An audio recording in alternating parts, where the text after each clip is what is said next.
Just a quick FYI before we jump into our distinguished speaker. Tomorrow at lunch there'll be an information session for people who are interested in the business law specialization. It's in room 1357 at lunch, so check it out. And I'm delighted today to introduce a friend of mine, Yair Listokin. Yair is the Shipley Family Fund Professor of Law at Yale Law School. His scholarship examines problems in tax law, corporate law, contract law, basically all law, bankruptcy law, from both an empirical and a theoretical perspective. So this book, Law and Macroeconomics, is, I think, the first serious attempt to understand the macroeconomic dimensions of legal policy. It's really ambitious in scope. I suggest you read it if you're at all interested in history, macroeconomic policy, or legal policy. I mean, it stretches all the way from the Great Depression to the Great Recession, and it's really trans-substantive, right? You don't have to be a tax person, you don't have to be a contract person to read this book. It covers things like public utilities and everything else. So I'm delighted to, I think Yair's going to talk for 15, 20 minutes, and then I'll ask some questions, but we're happy to take questions from the crowd. So Yair, take it away. Thanks so much for having me. It's great to be here. Law and macroeconomics. So to the extent you've been taking some law and economics while in law school or in your research careers, it's been overwhelmingly microeconomically oriented. And I'm going to argue today that we need to, there are very good reasons to take law and macroeconomics seriously. So this is motivated by the Great Recession. When I started in law and economics, I was very much with the consensus that we focused on micro, but it turns out, in large part because I thought that macro was more or less a solved problem, but it turns out it wasn't. The Great Recession was terrible for all sorts of reasons. Trillions of dollars in economic impact, and what happens typically in really bad recessions is that it frays politics, and it moves politics to extremes, and it typically moves politics towards rightward extremes, and this is a robust empirical finding. So going back to really the beginnings of capitalism. Because we really only get bad economic cycles in genuinely capitalist economies. I mean, there are famines, there are things like that, but sort of financial panics and their aftermath and their long aftermath is mostly a 19th and 20th century phenomenon. Okay, so let's start. Well, first of all, I want to start with what causes these recessions. And there are many causes, but I want to focus on one, and I use in the book an analogy to a restaurant. So what determines the output of a restaurant, or most businesses? And I want to analogize the entire economy to a restaurant. And the answer is, well, it kind of depends. It depends what's going on at the restaurant. If the restaurant is full, then what determines how many meals the restaurant produces? Well, it's determined by the restaurant's capacity. You know, the number of seats it has, the number of servers, the number of ovens, et cetera, et cetera. So the restaurant, when demand is adequate, the restaurant's output is determined by its capacity. And that's analogous to an economy at full capacity. When the economy is working well, let's say today, when unemployment is sort of about as low as you can reasonably expect, what determines the economy's output? It's sort of factors of production. So, labor, just sort of technology, capital, things like that. And in that sort of world, what do you want to do? Or what do you want law to do? What does law and economics typically do? We try to expand capacity a little bit outward. We basically try to say that if we make contract law a little better, that's in essence a technological improvement to our economy. It enables us to produce more when things are going well. And that's incredibly important, right? In the long run, That's what determines output. But in the short run, and the short run can last a decade, and we understand this from a restaurant. The restaurant doesn't always produce a capacity, right? It often produces output is not determined by its ability to cook and serve meals. It's determined by how many people show up, right? If no one shows up at the restaurant doesn't serve any meals. And that's equivalent to an economy that is operating below capacity, an economy in recession. When things are bad, you could produce more. There's lots of unemployed people out there. We're just not because we don't know how, but because no one wants to spend. So in that world, sort of creating a law that incrementally increases capacity might not do anything, right, for right now, because capacity is not the problem. It's spending that's the problem. So the argument in the book, at the broadest possible level, is that we can use law to affect spending, and we should when things are bad enough. But in order to kind of see this and hear this, it's really important to know what the alternatives are. So what are the alternatives? So one alternative with an illustrious history is to wait it out.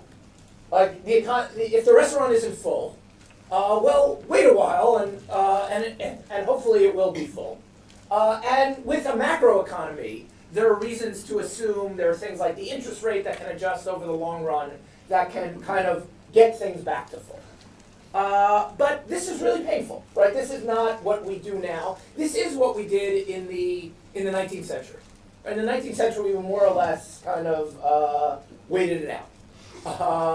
We took our medicine and hoped for things to get better. Be that as it, and I would say this makes a lot of sense. This strategy, if you want to call it that, makes a lot of sense if you're sufficiently pessimistic about institutional capacity. So when people say they want a gold standard, what are they saying? They're saying I don't trust a central bank or politics or whatever to handle control over money. So we got to take it away. And there's still lots of people saying that today. And then even if they don't say that, they will say things like monetary policy needs to be bound by very strict rules. So we can imagine all sorts of things along those lines. That's one policy. And then we've mostly kind of historically handled recessions with a couple of techniques. Number one is monetary policy. Basically, print money until the recession goes away. And that's a good idea. The problem is, as I'll show in a second, that it runs out of steam. There are all sorts of good reasons to think that it will be least useful at precisely the time when we need it the most. So I'm a fan of monetary policy, but it's limited. And then the sort of when monetary policy isn't working, the macro take is typically since Keynes is the government. If no one's spending, the government should spend. If the restaurant is empty, the government should start buying meals so that the restaurant is full or closer to full. And I might as well argue here that is also a potentially good solution, but that is also often constrained. It's constrained at the state level by things like balanced budget amendments and balanced budget requirements. It can be constrained by the lack of ability to borrow. If you're Greece right now, for example, there is spare capacity in Greece, but there's a concern that if they tried to borrow, the regular debt markets wouldn't allow them to borrow. So if no one's going to allow them to borrow, it may be nice. The buying meals idea may be a nice idea. It's just not one that's available to them. And then on top of that, there's just plain old politics, right? It's there's for all sorts of reasons. In part because we may be afraid of the long-term consequences of spending a lot of government spending, that we may just sort of hold back and decide both because of gridlock reasons or because of legitimate fears. We may say, like, let's not go there. So I want to argue in the book that there are lots of options. We may not want to use them, but there are lots of other options, even when like the Milton Friedman and Keynes sort of ideas are stuck. There are other things we can do. And that's really the idea of the book. So it's number one to explore a whole set of legal and regulatory tools that can stimulate the economy. Basically, the question for lawyers should be: if things are bad enough, how can we adjust law and regulation? How can we build into law and regulation policies that increase spending? Because in a bad recession, what's determining output is not capacity, it's spending. So that's the idea in a nutshell. And then it also turns out to be, what is constraint? Like, how do you implement something like a gold standard or a balanced budget amendment, or it's law, right? So it's often law that is kind of doing the mediating between these various choices. It's not like a matter of pure economics. It's we adopt a gold standard, not for purely economic reasons, but a combination of kind of legal political reasons. And so I think there's a lot of room for that sort of thing in law, even though there isn't. So just to frame very quickly, and I'll stop with this. I just want to argue that monetary policy is really, really constrained at when recessions get really bad, and particularly when interest rates hit zero. There's something called the zero lower bound on short-term interest rates, and the idea being that if you cut rates below zero, let's say the Fed said the rate is minus 2%, people would start doing things we don't want them to do, like hoarding cash or trying to prepay everything. It would kind of flip the economy upside down. And I know, like, in the one example I like to give, because I teach tax, is there are all sorts of things in tax where we use sort of lending rates to value things like gifts. If lending rates became negative, that could be, people would have a good time with that. Tax planning would become that much easier.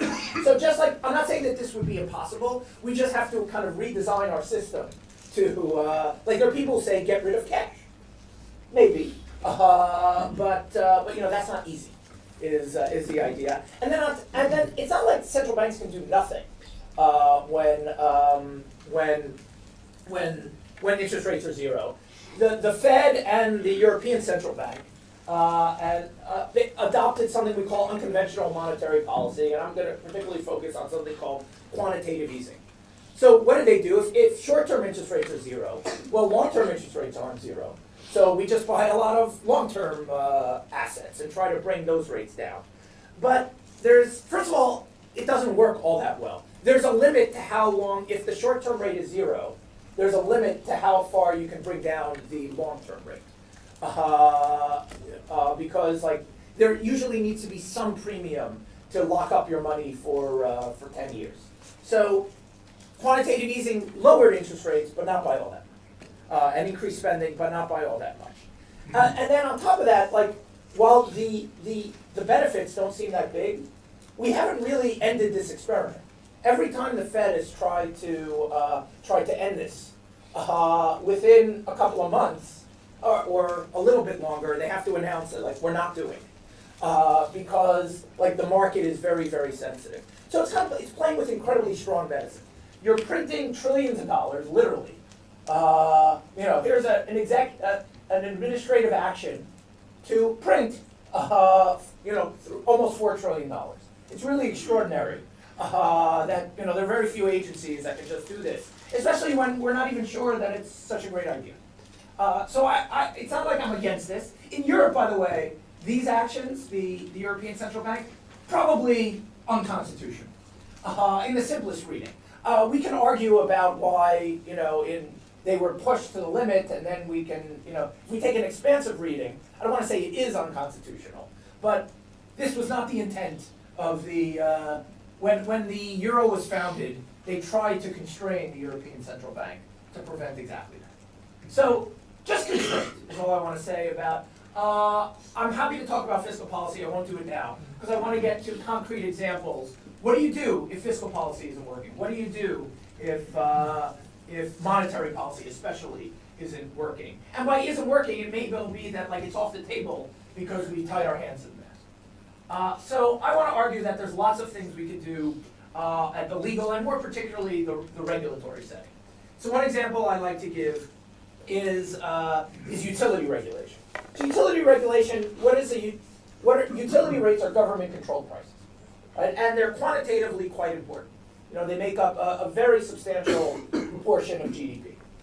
And what is the sort of cyclical impacts of today's utility regulation? I would argue that they're pro-cyclical, and I have a lot of evidence for that.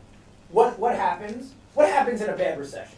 Demand for everything, including electricity, including natural gas, including cable television, including everything, just goes down. Utilities have high fixed costs. That's almost like the definition of a utility. So what is that? The utilities, the way we regulate today, they're typically guaranteed something like a fair and reasonable rate of return. Exactly what that means, there's plenty of argument about. But what generally happens, so the utilities returns in 2008 went way down because people are buying much less electricity, let's say, and utilities costs go down, but by nowhere near as much as demand goes. So they go to the regulator and say, like, we're not earning a fair and reasonable return. And the regulator, and there's lots of evidence for this, says, yes, you're right, you can raise rates. So what happened in the Great Recession was utility rates went up by a lot. And that's at like the retail level. Wholesale electricity prices, for example, or wholesale natural gas prices went down. So you know so it's not like this is only because of the regulatory overlay.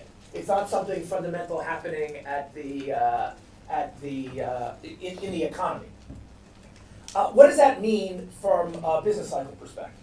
It means that this is functionally the equivalent of shifting the risk of recessions from utility investors to utility consumers. Utility consumers are, at least in percentage terms, heavily weighted towards the poor. The rich spend more on utilities than the poor, but it's as a percentage of income, the poor spend a lot more. It's impossible to get your utility spending down to zero, no matter how poor you are. So if you are in the bottom, let's say 30 or 40% of the income distribution, you are spending a hefty percentage of your income on utilities. Usually more than, certainly more than income tax, that's not even close. But in many cases, even more than payroll tax. So it's a really big deal. And from a business cycle perspective, I argue that this is crazy. Utility consumers, particularly the poor, are not, they don't have great access to capital. So what happens when we raise utility rates in 2009? Well, we're taking money out of the hands of people who are really struggling, and we're giving it to utility investors. Who spends more of each dollar they get? It's utility consumers. The poor spend roughly 100% of every dollar that they have. The rich spend around 10%. So if the goal is to get spending going in 2009, raising utility rates is a really, really bad idea. And this alone, by the way, so I argue that utility rates should be, instead of promising a fair and reasonable return every single year, it should be a fair and reasonable return over the business cycle. So the idea would be, you can't just sort of take from the utility investors. They'll stop investing in utilities. What you would have to do is you would hold rates down when things are bad, and then allow them to rise to rates that they hadn't gotten in the past, when times are good, like now. And I argue that just this alone could have a like a stabilization impact on the order of something not so remote from certainly like the Obama stimulus package or something like that. Like really, really big numbers just there. There are all sorts of things. I'm sure you guys could think about it. I'm happy to respond. We know that law affects spending, right? Like that's not, of course it does, right? If you enjoin spending, then the spending doesn't happen. And if you don't enjoy it, well, then it's more likely to happen. So if you look at, here's this whole apparatus for stimulating the economy. One example I like to give, especially in California, is zoning rules. So like whatever you think of zoning, of strict zoning rules, or strict like land use limitations, I don't want to get into that here. I just want to make the case that the case for them is weaker in 2010 than it was in 2006 or than it is today. And the argument is that construction is incredibly procyclical. There was a lot of construction in 2005 and 2006, and very, very little in 2009 or 10. And the reason is that no one wants to, developers don't want to build in 2009 or 10. Because A, it's really hard to get financing. Really, really hard to get financing. And B, people are kind of nervous, at least in the short run, about demand. So I would argue that how do you get people building at the time you want them building? Well, you can kind of, just like we lower taxes in bad recessions, we could say if you build now, we'll give you 20% more space, X% more units. The state could pass a law along these lines. If you were generous enough with that law, you would get a lot of construction at exactly the time that you want it. Now, this shouldn't be the only thing, right? There are all sorts of reasons why we have. I don't think we should like just throw out the zoning book, but I do want to argue that there's a good case for things to be sensitive to the business cycle, and you know, I'm happy to go into all sorts of other examples, but I don't want to take up too much time here. So, and then I'm happy to also talk about, you know, this is messy. Like, the question is, what is our institutional capacity for this? I would argue that this would be better managed by sort of like an office within the government, like OIRA or something like that focuses on macro, telling agencies, like, when we're not in recession, hey, you need to be telling other agencies, you need to be thinking about recessions. And you should be thinking about how you can stimulate when the time comes. You should have shovel-ready projects available. And then also kind of signaling when things get bad, okay, now's that time. Remember when we talked about that? But bottom line is, it's complicated. But there's a lot of potential there for an incredible amount of stimulus. And again, just, of course it's messy, but the problem is monetary policy is messy. You know, fiscal policy is messy. But we have this big social problem on our hands that doesn't seem to be going away. That you know, sort of letting other people handle it often means having no one handle it, and you know that has incredibly high costs of its own. So I'm happy to take questions now, and thanks a lot for listening. So I'll kick things off, and then we'll take questions from the crowd. I see Kurt's hand. So when I think macro, I think big, right? So we go back and you look in surprising, right? 2009, the fiscal stimulus that you mentioned, depending on who you believe, it was $800 billion. Over a bunch of years. Over a bunch of years, right? And so I guess it would be helpful if we go back one slide. Sure. Like I like all the examples because they're all very clever. I'm just curious which of these you think is of size to matter for macro purposes. Like I take your utility regulation point because I noticed in your book you point out that people in the bottom 2 quintiles spend about, let's say, $1,200 a year in utility bills. So there's some space to kind of lower their utility bills, and I think we know that kind of low-income people tend to spend more, spend more when given stimulus than upper-income people. I was wondering about the other ones though, right? Because I had a hard time, even like back of the envelope, thinking kind of how much Sure. stimulus could happen? No, I think it depends on how aggressive you want to get.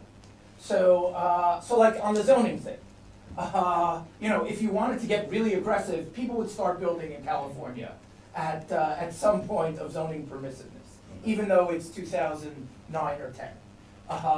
So like I think like there's enormous scope. The question is how much do you want to give up on these other things? But then a lot of it is, and this has to go with like to do with Obamacare, with the Obama stimulus. It's often like fiscal policy is not just fiscal policy, and I talk about that in the book. So the Obama stimulus included a lot of money for shovel-ready projects, and the idea being that we don't just want to spend; we want to spend now, because spending now and spending 2 years from now is not the same thing. Then the argument, what they also did with shovel-ready projects is there were all sorts of restrictions on the spending, like Buy American provisions, like prevailing wage provisions, things that like in ordinary times I'm very open to, but a lot of spending projects were held up while the Department of Labor was figuring out what prevailing wages were in some place. That I think that's on the one hand you're giving money for shovel-ready projects. On the other hand, you're passing other legal and regulatory conditions that are making them not shovel-ready. I think that doesn't make sense. It's sort of broadening the idea of fiscal policy. Another example, and then I'll shut up here. Is is HARP. HARP included about $50 billion for mortgage write-down. About as of a year or two ago, about 20 to 30 billion of those dollars have not been spent. This is very unusual, right? Normally, when Congress appropriates money, the hard part is not spending it once it's appropriated. But why didn't it get spent? And it turned out like it was such a legal and regulatory thicket getting this. It was very so like Fannie Mae, a government agency, was saying like we don't want to write things down, because like they're focused on their lane rather than thinking about like no, but for the economy, we need to do this. Another example along those lines is there were a lot of hedge funds that bought mortgage-backed securities that said we would like to write down the underlying mortgages. But the contracts that had been written with the mortgage servicers were written so rigidly because they were so afraid of moral hazard that the servicers were just, the contract basically said they could never write down. So I would argue like that's a place for like public policy concerns in contract law. It wasn't enough that the money was appropriated. We needed like a legal mechanism to just allow the fiscal policy to happen. So I think cumulatively, like just the two examples I just gave, are in the tens of billions. So I don't think it's that hard to get to something significant. Do I think like we'll end recessions with this? I say like let's start small, and then we'll go from there. Eric? So it's a terrific project. I haven't read the book yet, but I just pulled it up on Amazon on my phone, so it should arrive. We're doubling sales on Friday. Hey, I ordered one too. All right, this is a good audience.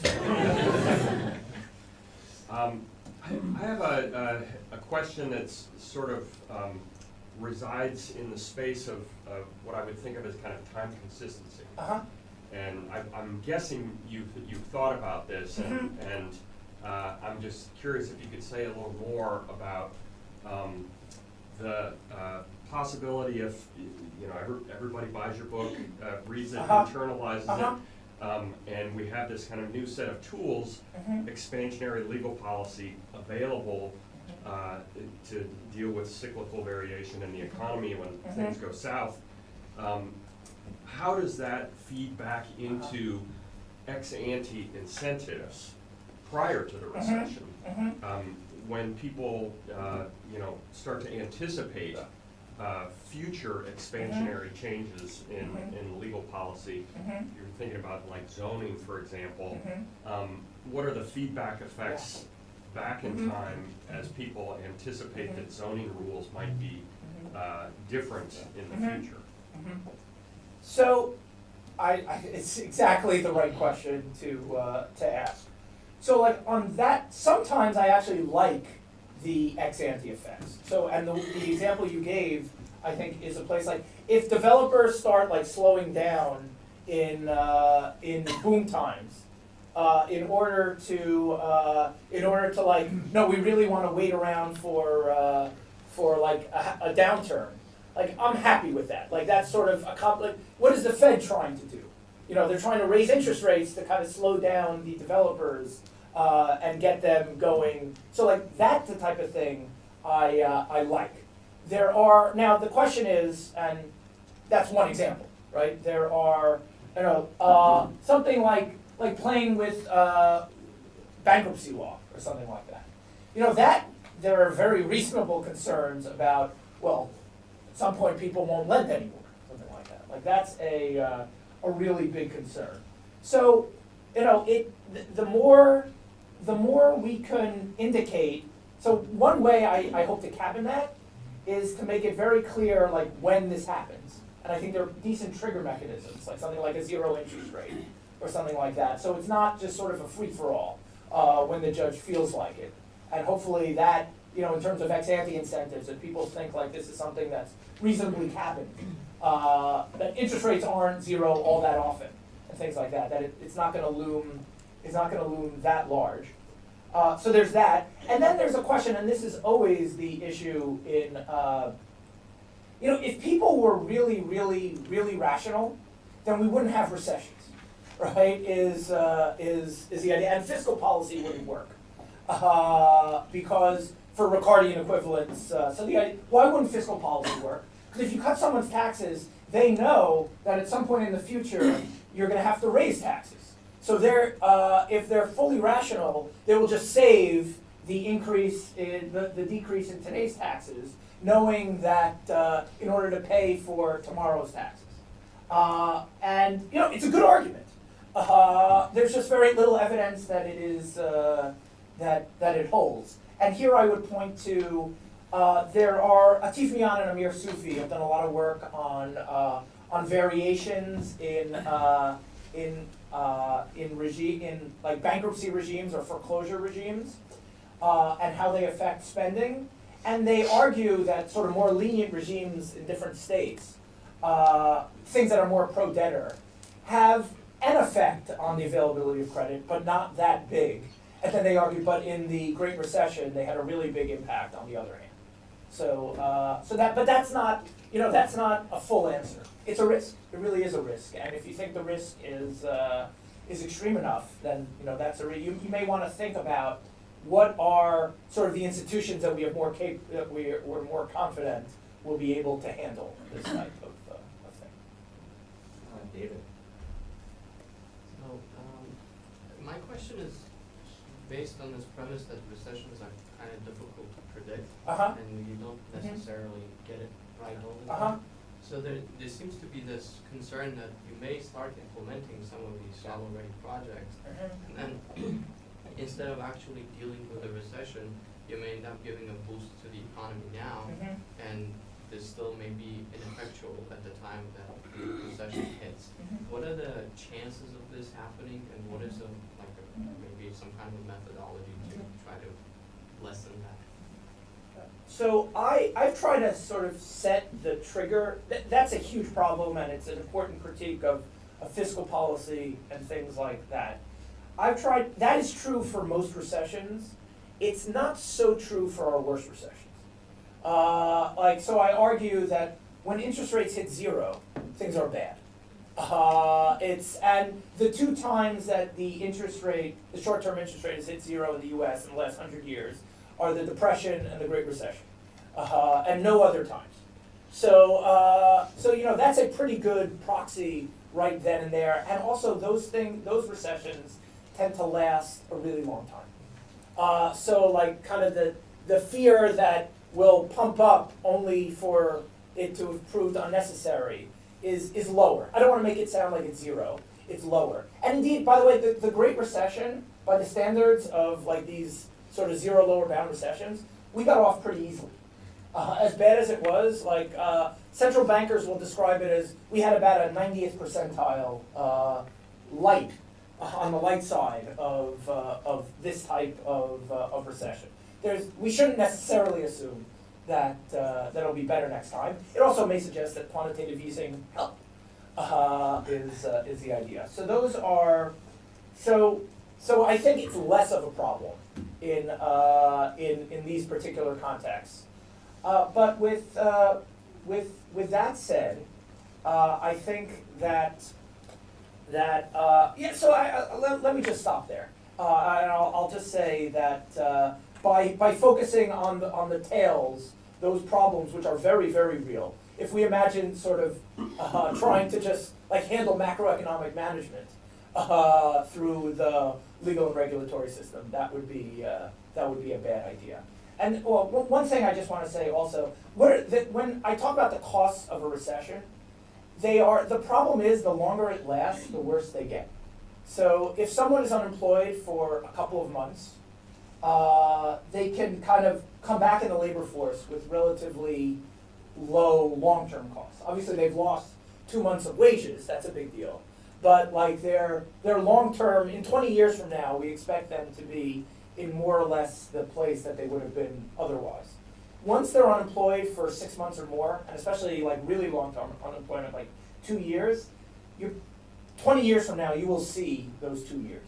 Like people who are unemployed for 2 years kind of never get back to where they were. So it's just like sort of this temporary sort of stimulus to demand can actually be let them switch jobs when times are better, rather than their life will look a lot better than it would otherwise. So, and for a lot of your utility regulation argument was based on the differing MPCs for Yes. different quintiles. So I was curious how that's different, either like politically or practically, than a lot of the other Keynesian progressive wealth transfer policies, or if this is just kind of another tool in the bag. Yeah, no, I think like the idea of it is similar. It's sort of Keynesian policy, but not through government spending, right? It's through just an entire and one thing I read, like Keynes wrote at a time where the government was pretty simple, right? Like the government sort of spent a little bit, it taxed a little bit, but we didn't have like these vast regulatory states. So like our levers are just like the world just looks very different. And indeed, like the Great Depression was in part the thing that caused this expansion in the government. And Keynes famously really criticized Roosevelt for who he liked, but he wanted to see, he's like, I want to see more spending and less of these other regulatory regimes. And he was partially right, but just it calls for updating. And in some cases we can imagine like this being more effective. Like it's hard to change payroll taxes in a way that's as targeted as something about utilities. So, but you're right. The basic idea is the same.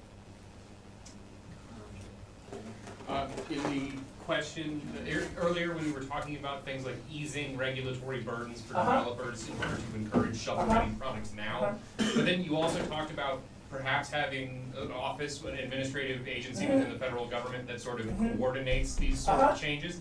Do you think it would be worthwhile to explore sort of pre-planning so that we already know what things like the prevailing wage are, so that instead of having to ease regulatory burdens, if you think that those are normatively a reasonable thing, you can instead just sort of pre-plan and expect that that's going to happen at some point so that we have an answer and it takes less time to get something to be shovel-ready with the same regulatory framework? Yes. In fact, like that is the best way to know in advance what it is. I'm skeptical of our ability to do that completely. Mm-hmm. So we may be able to name a couple of things, and that is the I best think that's way. because you gave a very specific example, Okay, and yes. it kind of seemed that might not be massively applicable to other. Agreed. Yeah. Like I don't think that let's say we got ready on that now. I don't think that would solve, like, I still think like there's a broader problem that needs to be solved. That's hard to, perhaps in TARP, had they known about this, they might have modified the contracts, but they didn't think, like, they just thought, we'll allocate money. Understandably, that's usually how you solve things, but it turns out that, like, especially as the legal system gets more entrenched in that, you need sort of, at the very least, like, sort of approval from the rest of law in order to exercise your appropriations power the way you hope to. I think some have criticized like extraordinary temporary measures like quantitative easing because the economy becomes dependent on them, and then when you remove them, you might encounter some problems and then re-enter recession. I mean, what do you think about the risks of introducing even more temporary policies and possibly paradoxically lengthening the length of a recession, because if it's all dependent on these temporary measures, removing them will just bring the economy back into a recession? No, there is a concern there. I envision this kind of as an alternative in some parts to quantitative easing or something like that. That I agree with that critique of quantitative easing. How does quantitative easing work? The idea is basically like you really raise asset prices, and somehow that trickles down into the rest of the economy. Okay, but wouldn't it be better, like, if we're worried about the economy, the idea is like this can be potentially more targeted than that can be. But there is, there's always a sense in which, to the extent that a recession kind of unmasks like really deep, long-term problems, there's this, we might be worried that if we mitigate like how bad things are, we lower our ability to deal with those problems. That I would argue that like it's bad enough, keep the patient alive, so and then we can worry about their long-term health problems at a better time. But you're right, like it's not that you could certainly describe some sort of like political economy where doing something like this would be a bad idea. And part of the argument of the book is like, but we haven't really explored like what that, I imagine interesting things can be said about that, but I haven't seen anyone trying to go there. So I think it would be, I'm very interested in what that person would say. William. Thanks for the talk, and I too will be ordering the book after the session here. I want to go back to the utility regulation. It was very interesting to me thinking about it as a macroeconomic tool, and I'm wondering if you, in the bigger picture, would argue for holding on to that tool, and what you see as the trade-off between sort of rate regulation and kind of the move to markets and restructuring that we've seen in fits and starts in electricity, at least over the last 20 years or so. In some ways, I read you as saying, no, we should actually think hard about holding on to the traditional model of rate regulation because it may help us in these recessions. That's one. And then two, I think to really get the impact, it seems to me you're talking about retail rates, which are obviously all set by the states. And here in the United States, of course, we have 50 PUCs, and about 2/3 of those are still rate regulated. A third are restructured at this point, and so there are going to be differences there. There's also, though, this tool of Lifeline Rates, and so there's a tool that we have in utility regulation. California was a pioneer on this in providing essentially subsidized rates to poor customers. And it strikes me that might actually be even more precise in some ways, and that could work in either type of regime, either restructured or traditional. So on the latter point, yes, that has those type of things which tend to be viewed as just sort of purely redistributional, like subsidies for through the utility system for poor customers, can actually have sort of countercyclical effects that are parallel to the broader system. I would say that I actually think like the current system we have now is worse than a deregulated system from a business cycle perspective. Because again, like I think wholesale prices really do go down as demand goes down. So if we were just passing through the wholesale prices, I think we would actually be, there would have been a rate cut, a functional rate cut for in a totally deregulated system. I haven't looked to see, like, based on the different regulatory regime in each state, how that worked. I just looked at wholesale rates and like sort of retail rates throughout the country. So, I wouldn't say I want to hold on to this retail, the conventional system of regulation. If you told me I could tweak it in the way I want to, then we have then it's a tool, right? Like, planned economies don't have recessions. They have lots of other pathologies. The question is, I think like there it really becomes on how big of a problem do we think we have, and how good are the tools that we have if we give up this one to deal with it. And I would, up until 2008, I would have argued that like, who cares? We've got, the Fed can handle it. But it doesn't look like the Fed can handle it. So I might argue that, kind of a hidden cost of deregulation in, especially if you're never going to re-regulate, is something like, it's another lever with which to manage the economy, if you think that the economy needs management, if you think like that demand is going to be holding back the economy. So the idea is like, let's say regulation sort of makes the restaurant produce less when things are good, but allows it to produce more when things are bad. And that's a tough call, right? It depends how do you how big of a deal do you think are the political dangers of a really bad recession? Then that'll affect the way you approach that problem. I guess I can ask a question.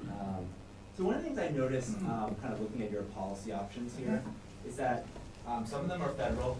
And so if you think about like, changing student debt and how it's handled in bankruptcy, and then you have a lot of state options, like utility. Well, I guess utility regulation actually is probably even more local than that. Yeah, but state is not a bad approximation. Yeah. And then you have zoning, right? And so I was just trying to figure out how you thought about what the right level is for this type of stimulus, and how much spillover is there? How do we think about coordinating between these levels of government when you're dealing with what is usually like a national or even global recession? Yeah. It's a great question. There's a lot of spillovers. Okay. There's a lot of spillovers.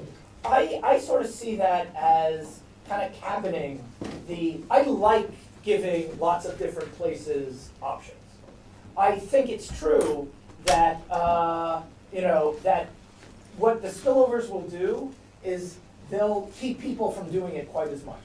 Like if I'm a utility regulator and I'm going to lower my prices, but a lot of the resulting increase in demand is going to be felt in the next state over, then that's going to keep me from using this tool as aggressively. Okay, but right now we don't use the tool at all.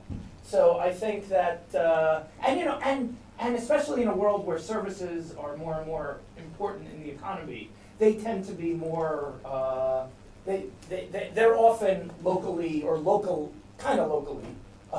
produced. So there's something there.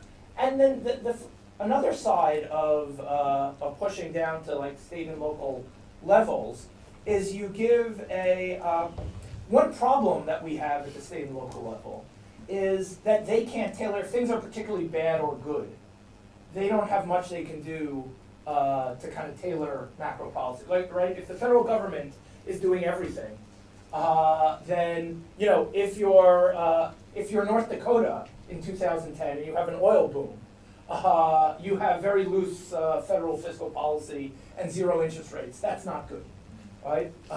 And the flip side is if you are, if you're a place that's really suffering, if you're a place where the housing sector went kaboom, particularly bad, you're kind of stuck with the broader thing. It's good to have some tools of locally affected macro policy, just to allow people to, like, one thing I like to say is, like, we gotta tell, what can Greece do, right? They can't change their interest rates. They can't borrow. What do they control if they want to, if Germany's doing well, but Greece isn't, what can they do in order to stimulate their economy? And just one last thing on the spillovers, there's a lot of evidence from like government spending that at least, while there are important spillovers across states, a good amount of the spending actually stays within states. Like it's measurable. Otherwise, you would never be able to find, if everything always just like spilled out, then you would never be able to sort of see the effects of these things. Jim? One of the proposals you make in the book is that we should be teaching our students more macroeconomics. Yes. And I think that makes a certain amount of sense as lawyers ultimately become policymakers, and there are a lot of these issues that come up. But I was wondering if you could expound a little bit as to what would that look like? What are the sorts of things you would emphasize in different classes? Would you have a sort of a separate sort of class? What sort of tools would we expect a lawyer policymaker to have with respect to macroeconomics? So the idea, as you alluded to, is that half of our politicians or so are coming from law schools, and we don't talk about this stuff. So when in 2009, when macroeconomists are saying we got to cut taxes to stimulate the economy, politicians are, at least the ones who went to law schools, like maybe they learned a little bit of it in as an undergrad. Good chance not. So I think it's very hard to convince someone of something that they've never heard of before. So the idea is, like, I think it behooves us, and this is, I think, part of like the success of law and economics generally, was just teaching people economic arguments so that when they hear them, they're not just like, this is, we won't touch them. And so I think that something, I think like a law and economics class is an obvious place to start, where just like, there should be a module within a law and economics class of 3 weeks to do this. I think tax. Like, I think and I've been teaching tax for, the tax casebooks don't have anything about macro. That's crazy. Do you guys teach anything on? I don't know, it's Stark's fault. And you are more likely than anyone else to, you would be like, you're the enlightened. No, you've written it, you've thought about it, like sort of at the state level. So I just think that like, when federal tax policy is largely made, and again, I teach from Gretz and Skank, that their use of Bitker had something about macro. Oh, it was originally Bitker's book in like the 60s and 70s, and sometime around the in the 80s that got taken out. I think that tax policy is often sort of described as having a macro. The Obama stimulus, if you had taken like our tax classes, it would be like like this all seems crazy. Like you would just have or just public finance in general. Like just the whole thing sort of seems to be, it's like all of a sudden the macro demons come out from under, from wherever they've been hiding. That's not a good way to make. So like the most, if I could do one thing today, it would be to convince you to add something to. We'll put it back. We'll probably go flying and took it out. No, and I think like this was totally understandable in a world where we kind of thought like the Fed will handle it. Like in what was called the Great Moderation pre-2008, there was a lot of people like John. There's some famous articles like on reassessing fiscal policy, where basically the consensus was there's no room for Keynesian fiscal policy, and that's not the consensus anymore. There's also like it turns out that this is still a problem that needs solutions. So there's like a totally intellectually defensible reason for kind of like underemphasizing it, but like in today's world, interest rates now, the economy's booming, right? Interest rates are in the twos. with unemployment at historical lows. We will, in the next recession, interest rates will almost certainly get to zero again. Okay. Can I ask one more question? It kind of relates to it, so you're talking about like having something in textbooks made me think of this, but you know, I think it was in the Great Recession when we first got what at the time they called bonus depreciation, the 168K stuff. And of course, we now have that on steroids Yes. enacted at the peak Yes. with expensing. And it makes me think that maybe sometimes expansionary legal policy is kind of sticky, right? So we get expansionary legal policy, and then it's with us forever. Do we That care is a about that? risk. I would argue that they, that they knew exactly what they were. That was not just like stickiness.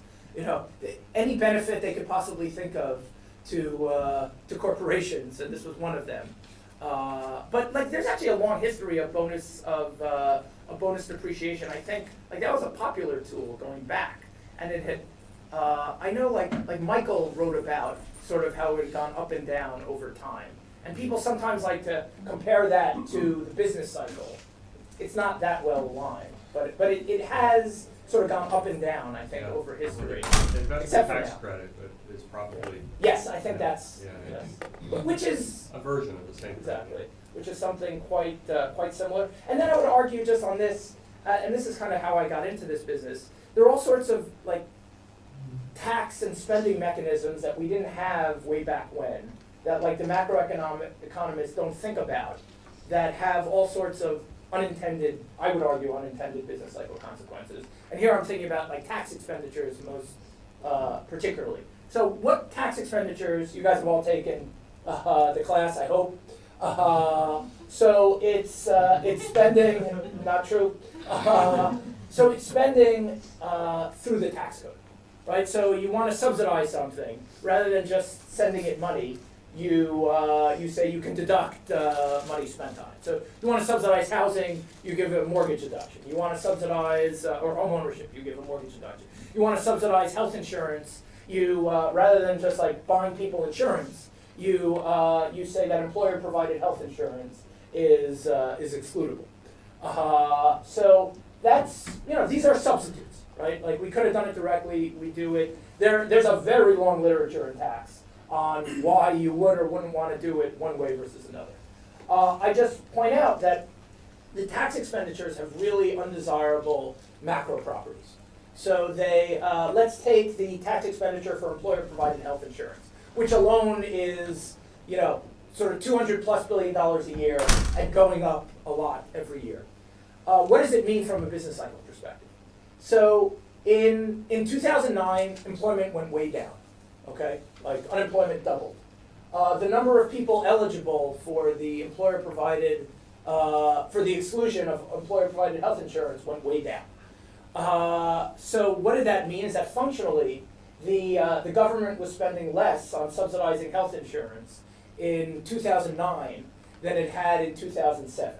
It's almost inconceivable that a direct spending program would have said, you know what, things are bad, we're going to spend less helping health insurance. But that's what happened. The only year, I think in the last like 50, that the estimated revenue cost, I think there's a joint committee on taxation, gives like tax expenditure estimates.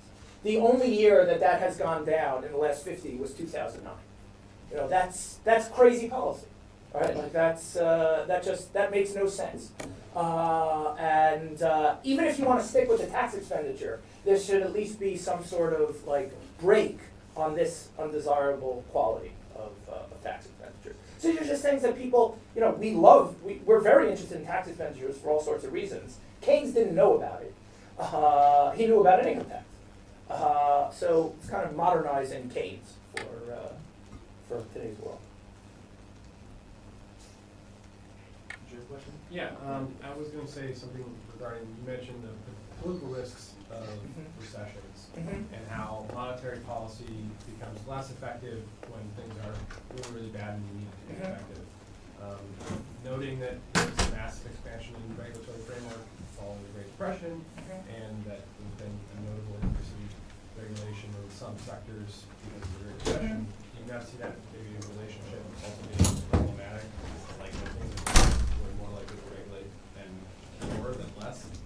So can you say a little more, is like the concern that ultimately the regulation kind of holds back? Politically untenable to be loosening regulatory at a time when people are expecting, because of past situations or their political perspective, that it would be tightened. Well, so it certainly is a risk, and if you one thing that I kind of I like, you know, this is not intended, but about the policy recommendations is sometimes they're deregulatory and sometimes they're like pro-regulatory. So my hope would be that like that fact doesn't, you know, it doesn't necessarily mean like more regulation. You know, like reducing zoning is deregulatory, but the, you know, the utility stuff is probably, you know, is a more heavy-handed form of regulation. Of course, like what does it even mean in utility regulation? You know, like having a fixed rate of return is also pretty heavy-handed. But then, and I'll give you an example from New Haven. So New Haven has, like, there's been one really tall building constructed in New Haven since the early 80s. And that was built in 2010. It's way over, it's a residential building. Some of you may have stayed there. It's like the nicest residential building in New Haven. It's got like, it's 30 stories, which in New Haven is, you know, is serious business. And what happened there? It's an all-equity building. A union said they wanted to build it. They brought in unemployed construction workers to the zoning hearings, saying like, we need this job, and it worked. They actually were able to build. So I don't think it's necessarily politically, you know, I think like in some ways like unemployment is a compelling argument for a lot of policy in a way that, you know, in general, like who is harmed by zoning regulation? It's very diffuse. It's sort of the people who are priced out of living here, who we never meet. You know, they don't have a face or a name. They're just sort of, but an unemployed worker is it's harder to say no to them. At least if there's some plausible association. I imagine that plenty of people would say no. I don't want to pretend otherwise. But my hope is that there's some political way forward. But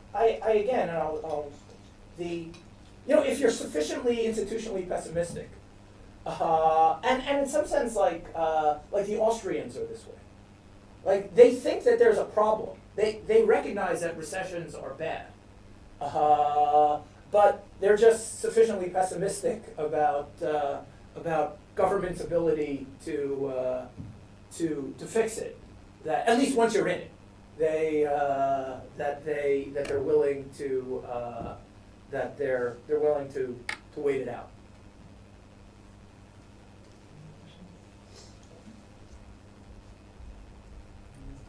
I guess I'll ask one more. Okay. If you think about like two different tax expenditures that have similar size, right? How do you think about them from a macro perspective differently? So I'll give you two examples that are roughly similar in size. The exclusion for 401k, so retirement, defined benefit, defined contribution plans, is roughly the same size as the EITC. Right? So how do you think about those two? Like they both undercut the kind of automatic stabilization of the income tax a little bit. I'm not sure how much. And So how are they different? it's a great question. I'm actually, and if you'd be interested in working on it, you know, I think first of all there's a way you could do this with data, which is to estimate the elasticity of each tax expenditure with income.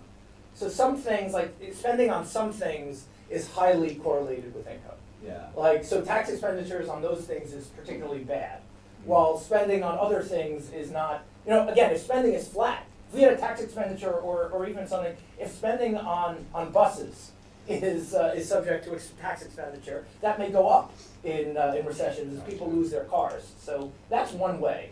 There's like elasticities. But then there's a couple of other things that I think are relevant. One is especially with like incentives for saving. So that's like I put in a separate category. Okay. Because there's even an argument to be made that that raising taxes on savings can be stimulatory if it leads to people. So they have less money in their pockets overall, but so long as they shift what money they do have in their pockets to spending, then you've actually raised spending. So like I put those in kind of like a separate category. They need to be evaluated alone.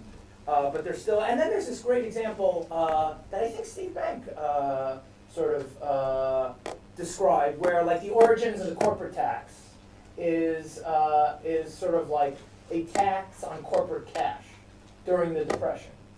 So like something like that, like if you want people to spend, one way you can do that is by taxing their non-spending. So like cash is a tax on cash becomes a way of doing that. So like I actually think like that was a really interesting idea. It ended up becoming the corporate tax, and this may be a fear of unintended consequences, a very legitimate one. But at least in principle, it's a decent idea. And Last question. one last quick, just to follow up on this gentleman's question about sort of the kind of the politics of it. I sort of understood him to be thinking of something like Dodd-Frank or Sarbanes-Oxley, right? These huge statutes that that are just Okay, your I colleague, understand. Romano, Yes. of So course, we is just had a critical. bad thing, so now we're going to regulate And more. that's definitely Yeah. going to have some impact on the industry, and so that could certainly potentially overwhelm some of Yes. these. And I mean, would you go so far as to say we shouldn't? I mean, would you we shouldn't try to address That's the last good, yes. crisis and Because should the go, flip side here is that if you don't do it now, more likely than not, you're never going to do it. Mhm. So it's I would prefer to deregulate in the places that didn't cause the last crisis as opposed to the places that did. But it's a fair Roberta's not wrong. It's just like the question is what is the alternative? But it's also a point like people are going to use like these arguments. Kind of that's what I would consider almost an opportunistic argument. Like now you're worried about macroeconomics, and I think if it were always a part of the conversation, then we could just like evaluate it as it comes, rather than sort of like again it just sort of appears when it's convenient for you, and then suddenly disappears when it isn't.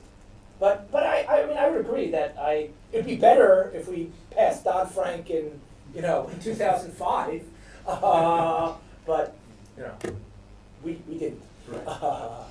But it's a good point. It's a good point, and one I don't talk about enough in the book. Thanks so much, Yair. It's great.